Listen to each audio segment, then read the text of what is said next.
Once upon a time, there were 4 Mexican bankers with nothing more than a lot of time on their hands.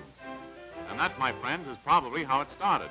Even in those days, there occasionally was a fresh guy in the crowd, so the game is called off. Somebody told Pancho to keep his eye on the ball. Pancho took him seriously, and as a result, we have the beginnings of an early Mexican riot. So let you and I follow the flight of the ball while Pancho tracks down a hot tamale for his shiner.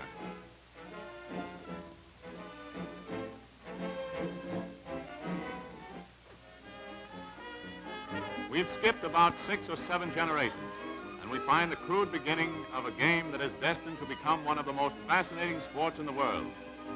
As we see it here, it's called Pelota. Note the paddles beginning to take the shape that lends itself to the application of speed, the long, thin stems allowing for greater reach. Well, swish, of all people. They must have had them in those days, too. The beginning, no doubt, of the era when men wore lily-white hands. I wonder if he smells as heavenly as he looks. What form, what poise.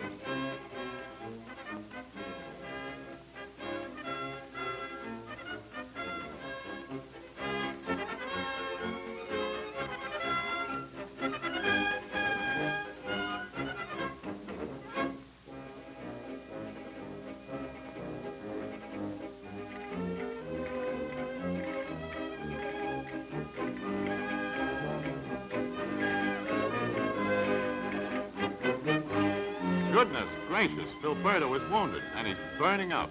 Now, dear, remember you're an hour's work all mussed up.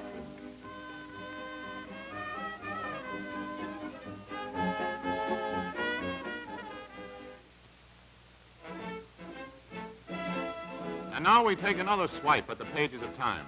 Let's make it about 10 generations this trip. You'll notice that the paddle handles, or palas, if I'm not getting too technical, are becoming longer with each step in the progress of the game.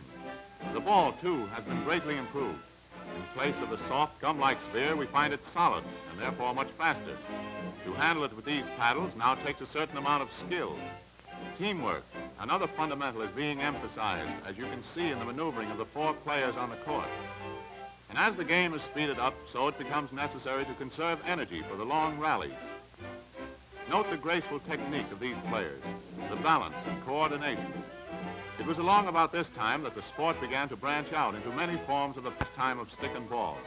The prevailing idea seemed to hit the ball with whatever happened to be in style. And what a vast difference between this game and the game of those 4 ancient Mexicans. It was no longer called Pilota. It has now become Highli. The spelling, Jai-alai, strangely enough, did not pertain to the games, but rather to the festive occasions during which it was played. And as the idea progresses, we find it expressed in countless ways. But always the same fundamental. Hit the ball with stick, paddle, bat, or racket. Even the bare hand game has weathered the years. For after all, the popular game of handball, as it is played today, might very logically be traced straight back to the slow, plodding game of generations ago. Footwork, another fundamental in the development of a skillful player, is a requisite in all court games. Note the ease with which these fellows reach and handle the ball.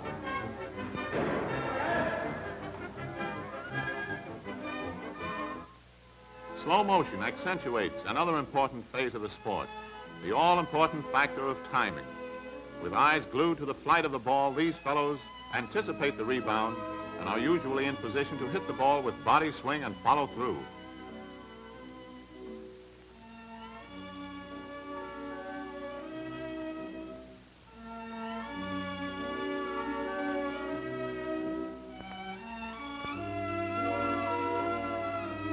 See here the close resemblance to the ancient pastime as the camera reveals an instructor showing how he gauges his service, controlling the flight of the ball with precise direction, the first lesson in spin and angle play.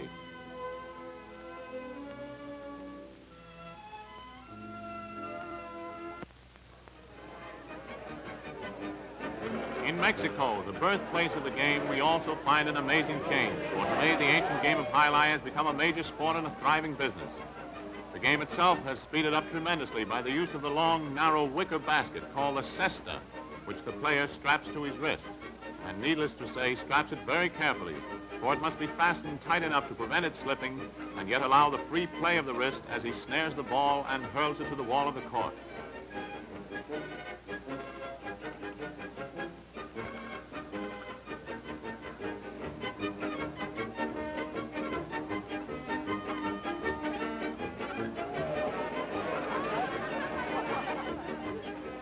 ball boys are as jealous of their jobs as mascots of Major League Baseball clubs. The balls, which are slightly smaller in size than the regulation baseball, are closely examined by the players before the start of each match. Highli players usually break into the profession as youngsters, receiving only food and shelter during their period of training. When finally ready to appear before the public, they may earn anywhere from $300 to $1,500 per month. With these fellows, Highli is a career, which unfortunately lasts but a few years, owing to the strain on the player due to the pace of the game.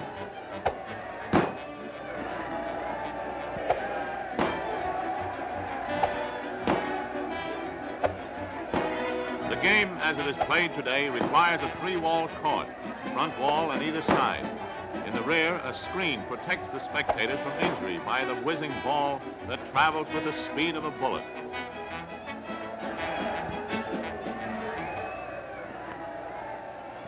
It's often called the fastest game in the world, and a close study in slow motion will reveal the amazing technique that the game has acquired.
In Spain, Mexico, and Cuba, men keep stables of Highli players in the same way that boxing managers handle fighters and racing men own strings of thoroughbreds.